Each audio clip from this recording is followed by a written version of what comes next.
comment, share, and subscribe. Dan bunyikan lonceng notifikasi agar kalian tidak ketinggalan video-video menarik lainnya. Ingat ya guys, subscribe itu gratis, tidak kemudian. Oke guys, jangan lupa ya. See you.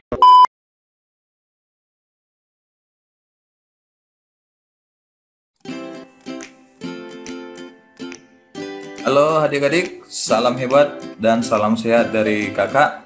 Senang berjumpa kembali bersama kalian di channel Herbeci Manalo. Dan kakak yakin kalian semua pada hari ini dalam keadaan sehat walafiat. Oke baik adik-adik sekalian, pada video kali ini kakak akan menyampaikan tutorial singkat ya, bagaimana cara kita melakukan proses pendaftaran SNMPTN yang telah dibuka secara resmi oleh LTMPT pada tanggal 15 Februari 2021 pukul 15.00 WIB dan akan berakhir pada tanggal 24 Februari 2021 pukul 15.00 WIB. Baik, jangan lupa ya adik sekalian, dukung terus channel kakak ini agar kakak semakin semangat dalam membuat video-video terbaik buat kalian semua dengan cara menekan tombol subscribe yang ada di pojok kanan bawah video saya ini. Dan buat kamu yang ingin melihat notifikasi video-video terbaru saya lainnya, silakan klik lonceng notifikasi yang ada di pojok kanan bawah. Dan sangat berterima kasih sekali rasanya bagi adik-adik yang berkenan membagikan video kakak ini kepada seluruh teman-teman kamu yang saat ini juga sedang berjuang memperebutkan satu bangku PTN. Oke adik sekalian, jadi langsung aja kita buka browser kita. Di sini browser yang sangat disarankan oleh LTMPT adalah Mozilla Firefox ataupun Google Chrome. Nah, jadi di sini kakak menggunakan Mozilla Firefox. Jadi setelah terbuka nanti Mozilla Firefox-nya, kita ketikkan di kolom address website daripada LTMPT sendiri. Nah, ketempatan di sini sudah kakak siapkan. Sudah. Nah, tampilannya jadi seperti ini adik sekalian. Ada menu top 1000 sekolah, portal LTMPT, informasi umum, penerimaan mahasiswa baru, SNMPTN, UTBK, unduhan, data pencegahan, duta pencegahan corona ya, dan kontak person. Oke, jadi untuk melakukan proses pendaftaran SNMPTN ini maka kita klik portal LTMPT pada menu website resmi LTMPT itu sendiri. Kita tunggu sejenak. Oke, sudah terbuka ya adik sekalian. Tampilannya seperti ini. Selanjutnya, kita lakukan proses peloginan dengan cara mengisi email pada kolom email dan password pada kolom password. Ini adalah merupakan akun yang kita gunakan pada saat kita kemarin membuat akun LTMPT. Dan ini yang hanya bisa melakukan proses peloginan adalah siswa yang eligible ataupun siswa yang sudah dipilih oleh pihak sekolah untuk berhak mengikuti SNMPTN. Oke. Nah, dalam hal ini kakak memasukkan akun adik saya sendiri ya, yang saat ini sedang berjuang juga bersama kalian.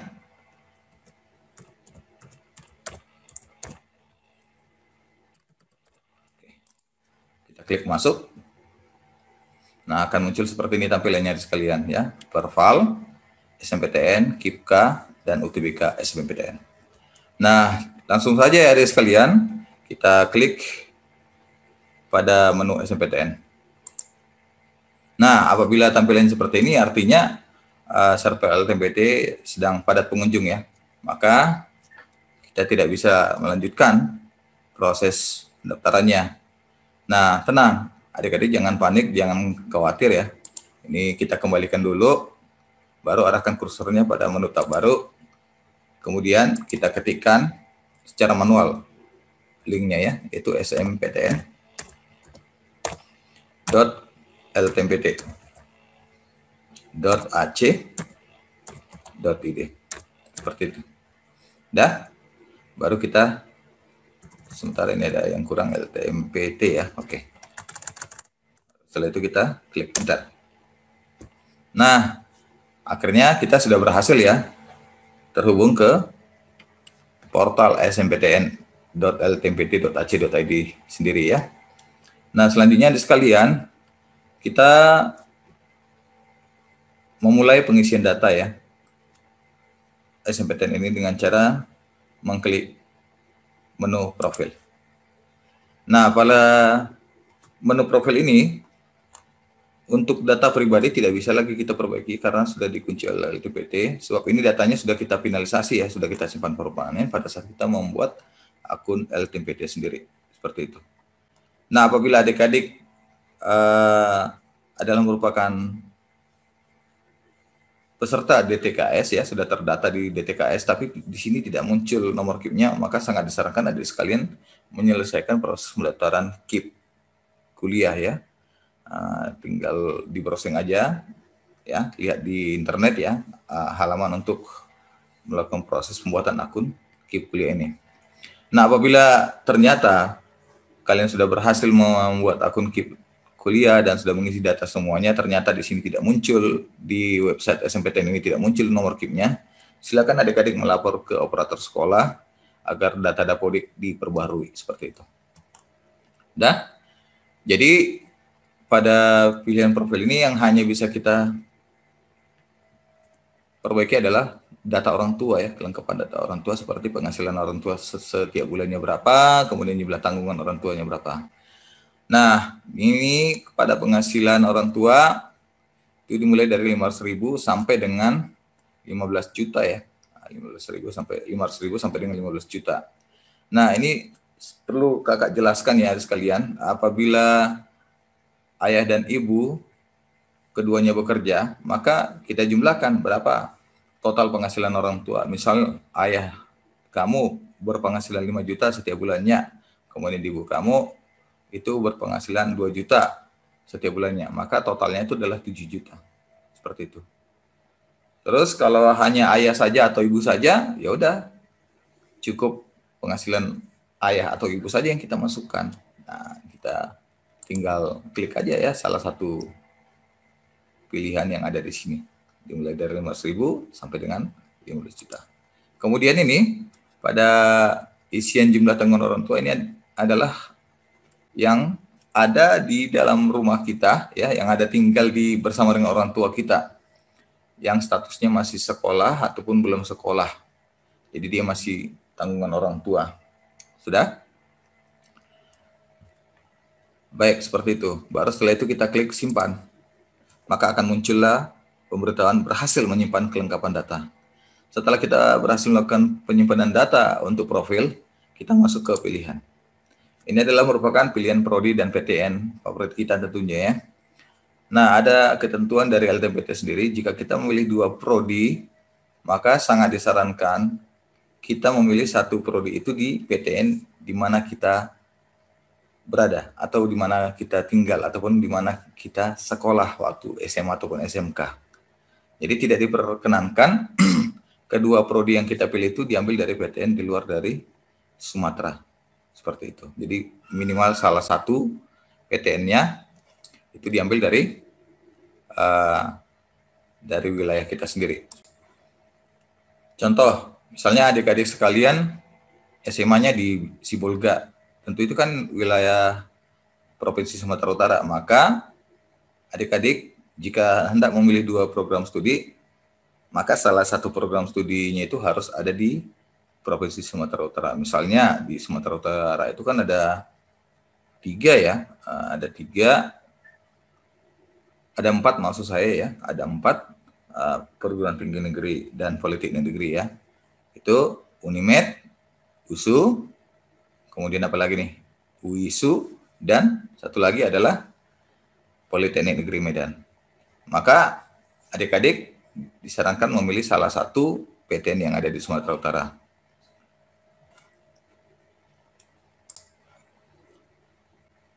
Namun apabila adik-adik ingin memilih kedua prodi itu di salah satu provinsi yang ada di sekolah kita, misalnya di provinsi kita sendiri, itu tidak masalah.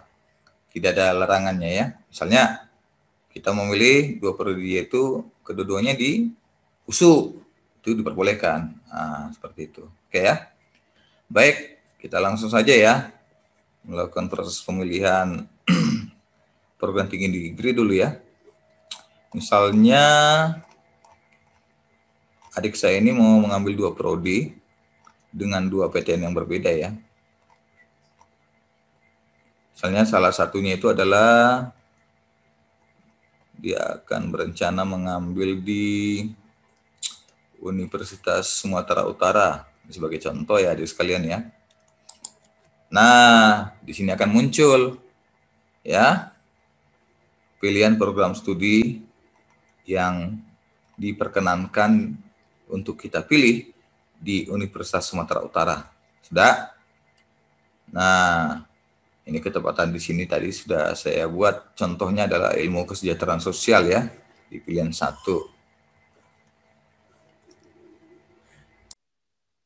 Oke, baik,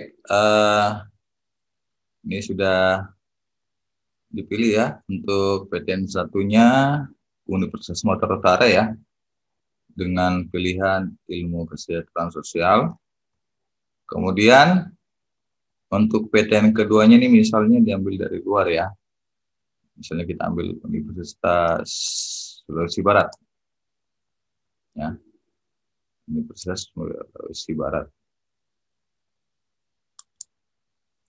Nah, di sini ada muncul ya apa saja program studi yang diperkenankan untuk kita pilih di Universitas Sulawesi Barat. Terus ini ada daya tampungnya ya. Selanjutnya kita klik salah satu ya. Kita klik salah satu pilihan prodinya. Karena tadi di pilihan 1 sudah kita pilih di USUH, maka untuk Universitas Sulawesi Barat kita buat di pilihan kedua.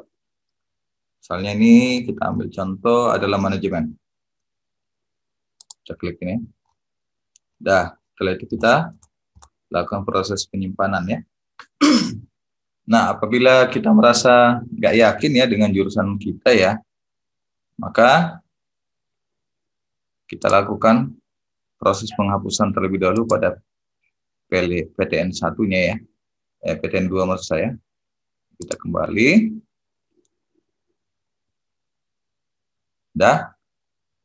Ya, kita kembali ke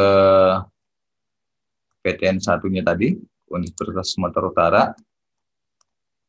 Nah, ini tadi kita mau ganti ya. Nah, kita mau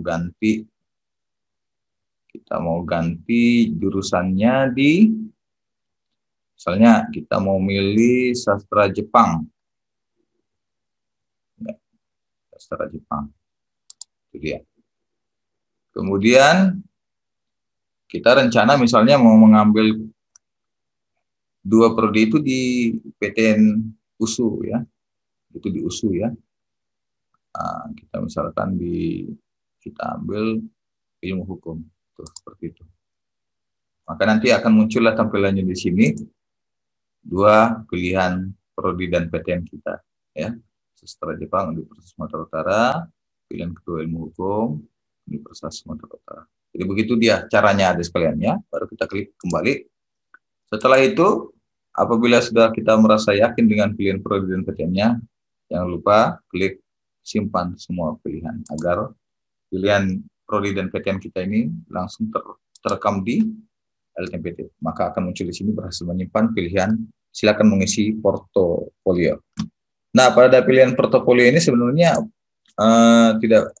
tidak perlu kita lakukan apabila kita tidak memilih program studi yang berhubungan dengan olahraga ataupun seni. Ya, ini bisa kita abaikan. Ya, jadi kalau kita memilih bidang olahraga dan seni, maka di portofolio ini wajib adik-adik mengisi prestasi dan video rekaman kita untuk salah satu bidang yang kita pilih ya di kolom portofolio ini. Jadi ini kita bisa abaikan ya. Selanjutnya kita masuk ke prestasi. Nah, pada menu prestasi ini adik sekalian, ini boleh diisi, boleh tidak. Jadi kalau adik-adik merasa ada kompetisi yang adik ikuti pada saat kalian duduk di kelas 10 sampai dengan kelas 12 dan ada bukti prestasinya, ya bisa dibuktikan dengan adanya sertifikat atau piagam, maka silakan adik isi menu prestasi ini. Nah, apa saja sih bidang prestasi yang diperkenankan atau yang ditawarkan oleh pihak LTPT sendiri? Adik-adik bisa lihat di sini. Itu olahraga, seni rupa atau lukis, seni tari, drama atau sastra, seni suara atau musik, pramuka atau organisasi ekstrakurikuler, penelitian, olimpiade lainnya, olimpiade matematika, olimpiade fisika, olimpiade kimia, olimpiade biologi, olimpiade astronomi dan astrofisika, olimpiade komputer, olimpiade geografi, olimpiade ilmu kebumian, dan olimpiade ekonomi. Seperti itu. Nah, inilah yang disarankan oleh pihak LTPT sendiri untuk prestasi yang kita peroleh. Kemudian jangan lupa kita pastikan prestasi yang kita peroleh itu sampai tingkat apa ya? Apakah di internasional, nasional, provinsi, kabupaten atau kota madya, atau hanya tingkat sekolah. Nah, berapa banyak prestasi yang bisa kita masukkan di dalam menu ini? Itu maksimal 3 ya. Jadi, sangat disarankan kalian memasukkan prestasi yang memang menjadi prioritas utama ya, khususnya dalam program studi yang akan kalian pilih nantinya. Ya, karena itu ada nilai poin tersendiri saya rasa untuk bisa bersaing dengan teman-teman kamu lainnya yang saat ini sedang memimpikan hal yang sama seperti yang kamu lakukan saat ini. Dah, jika adik-adik sudah merasa yakin, sudah mengisi semua prestasi yang adik-adik peroleh, jangan lupa klik simpan agar data prestasi adik-adik ini terekam langsung di LTMPT. Sudah? Setelah itu bagaimana? Kita masuk ke pilihan terakhir, yaitu pada pilihan menu finalisasi. Nah, di dalam menu finalisasi ini adik-adik bisa lihat ada suatu surat pernyataan yang harus adik-adik pahami ya. Makanya ini sangat disarankan dibaca baik-baik supaya kamu tidak salah kaprah ya. Ini dengan ini saya nama bla bla bla NSN bla bla bla menyatakan dengan sesungguhnya bahwa bila saya dinyatakan lulus SNMPTN 2021 maka 1. Melaksanakan pendaftaran ulang di PTN ataupun Politeknik Negeri yang menerima saya. 2. Bila tidak melaksanakan pendaftaran di PTN ataupun Politeknik Negeri yang menerima saya menyadari bahwa kelalaian saya tersebut akan mengakibatkan turunnya indeks sekolah asal saya dan mempengaruhi penerimaan siswa dari sekolah asal saya pada SNMPTN yang akan datang. Dan yang ketiga, saya tidak dapat melakukan pendaftaran UTBK SBMPTN. Oke. Jadi ini adalah merupakan suatu surat pernyataan yang sudah merupakan sanksi juga sih bagi kita yang nantinya pada saat pengumuman ternyata nama kita lolos ya, dinyatakan lolos ataupun dinyatakan diterima ya di salah satu perguruan tinggi negeri yang ada di Indonesia ini. Akan tetapi adik-adik kayaknya merasa nggak respect banget dengan PTN-nya dan prodinya. Istilahnya adik-adik asal milih gitu, yang penting lulus gitu kan. Nah ini konsekuensinya tentu kita akan bisa ketahui ya, ini dari surat pernyataan ini cukup jelas dikatakan 2 konsekuensi yang akan diberikan. Yang pertama ke pihak sekolah sendiri, kemudian yang kedua adalah ke kamu sendiri. Di mana sanksi ke sekolah apa? Sekolah akan mendapatkan blacklist. Blacklist itu seperti apa? Ya akan mengakibatkan turunnya indeks sekolah. Dan kemungkinan besar adik-adik kamu nantinya tidak akan bisa mengikuti SNMPTN. Ini sangat berat sekali ya di sekalian. Kemudian sanksi yang kedua itu berlaku untuk kamu. Misalnya, kamu ingin ikut UTBK atau SBMPTN. Nah, ini dia. Kamu tidak diperbolehkan mengikutinya. Karena apa? Karena data akun LTMPT itu berlaku untuk semua seleksi masuk perguruan tinggi negeri yang ditetapkan oleh LTMPT. Yaitu SNMPTN dan SBMPTN. Jadi kalau adik-adik kemarin sudah di-eligible oleh sekolah, dan nyatakan lulus dan tidak tertarik dengan prodi dan PTN yang dipilih, kepinginnya mau ngambil SBMPTN saja, maka kesempatan itu tidak diperbolehkan untuk adik-adik sekalian. Jadi harusnya adik-adik ini dalam memilih prodi dan PTN itu harus berhati-hati ya. Jangan asal dipilih begitu saja. Karena kasihan loh teman-temannya yang lain tidak mendapatkan jatah seperti adik-adik ya. Udah lulus tapi nggak diambil. Gimana? Apa nggak sedih sekali ya rasanya teman-teman kamu yang sudah kepingin masuk ke PTN seperti pilihan kamu juga. Dan prodinya juga sama seperti yang kamu pilih. Nah, jadi harap hati-hati ya. Oke, baik. Jadi kalau ini adik-adik sudah merasa menyetujui dan sudah yakin sekali bahwasanya semua data yang kita isi ini sudah benar, tidak ada yang salah satupun, maka langsung aja kita centang kotak ini ya. Saya setuju untuk finalisasi. Setelah itu tekan tombol yang berwarna hijau, finalisasi. Nah, setelah itu berhasil adik-adik lakukan, maka nanti di sini akan muncul kartu registrasi. Jadi ini akan aktif nanti di sini kartu registrasi. Nah, disinilah nantinya adik-adik sekalian akan mengunduh kartu SNMPTN sebagai bukti bahwasanya kamu telah melakukan proses pendaftaran. Dan dimohon agar kiranya kartu pendaftaran itu jangan sampai hilang. Jangan sampai hilang. Diharapkan di print ataupun disimpan di menu handphone kalian supaya nanti pada saat pengumuman kamu tidak kebingungan mencari, ya kan? Gimana ya kemarin kartu saya itu? Nah, saya rasa supaya diperhatikan baik-baik hal yang kecil seperti ini ya. Baik, jadi saya rasa itu saja adik sekalian.